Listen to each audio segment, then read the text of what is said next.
लड़की ने मकड़ी के कब्ज की दवा लड़के की टूटी हुई टांग पर लगा दी। अगले ही पल चमत्कार हो गया। उसकी 20 साल से टूटी टांग फिर से उगने लगी और पलक झपकते ही एक पूरी टांग तैयार हो गई। 20 साल से अपाहिज वो आदमी तुरंत खड़ा हो गया। ये छोटी लड़की एक महान वैद्य की शिष्या थी, प्रतिभा में बेहद तेज, लेकिन उसके गुरु ने झूठ बोलकर कहा कि उसकी योग्यता कम है और उसे इंसानों का इलाज करने से पहले 10,000 जानवरों का इलाज करना होगा। इसीलिए वो पहले पहाड़ों में रहने वाले छोटे जानवरों का इलाज करने लगी। एक टूटी टांग वाले खरगोश को जब उसने ठीक किया तो वो न सिर्फ ठीक हुआ बल्कि रॉकेट से भी तेज दौड़ने लगा। गुरु को लगा अब सच छुपाना मुश्किल है, इसलिए उसने उसे पहाड़ से नीचे भेज दिया ताकि वो अपने बिछड़े हुए परिवार को ढूंढ सके। लड़की बहुत खुश थी कि अब वो पहाड़ से नीचे जाकर लोगों का इलाज कर पाएगी। नीचे आते ही उसे एक मोटी औरत मिली जिसका नाम शांति देवी था। शांति देवी को एक अजीब बीमारी थी। वो रोज ढेर सारा खाना खाती थी लेकिन कभी भी पेट साफ नहीं होता था और धीरे धीरे वो बहुत मोटी हो गई। होटल वाले डर गए कि कहीं कुछ हो ना जाए, इसलिए उन्होंने झूठ बोल दिया कि खाना खत्म हो गया है। लेकिन शांति देवी खुद को रोक नहीं पाई। तभी उसे लड़की के बैग से खाने की खुशबू आई। उसने झट से बैग छीन लिया लेकिन अंदर कुछ नहीं मिला। तभी एक काला सा लड्डू नीचे गिरा। शांति देवी की आंखें चमक उठी। लड़की ने तुरंत रोका और कहा,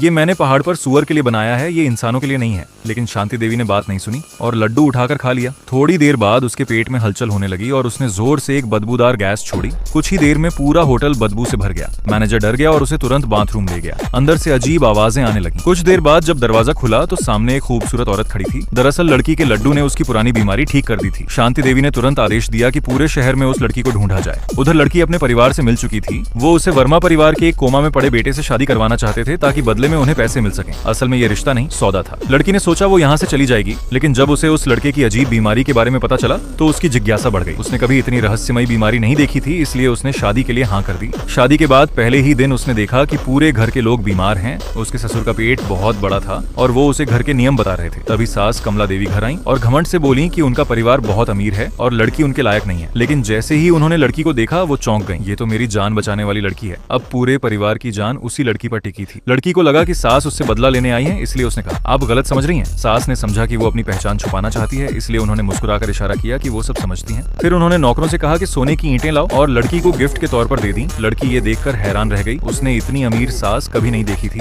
तभी खबर आई कि एक बड़ा वैद्य उनके बेटे का इलाज करने आ रहा है। सब लोग तुरंत कमरे में पहुंचे। वैद्य ने जांच की और कहा, लड़के की हालत बहुत गंभीर है, अब कोई इलाज नहीं है। तभी घर के दूसरे रिश्तेदार अंदर आ गए और बोले कि अब ये परिवार खत्म होने वाला है, इसलिए संपत्ति उन्हें दे देनी चाहिए। वैद्य भी उनके साथ मिल गया और बोला कि लड़का जहर से मरने वाला है। तभी लड़की ने अपनी दवा निकाली और लड़के की टांग पर लगा दी और शरीर से काला खून निकलने लगा। ससुर डर गए और लड़की को रोकने लगे, लेकिन तभी अचानक लड़का चिल्लाया। उसकी टूटी टांग फिर से उगने लगी। आगे क्या हुआ जानने के लिए अगला भाग देखें।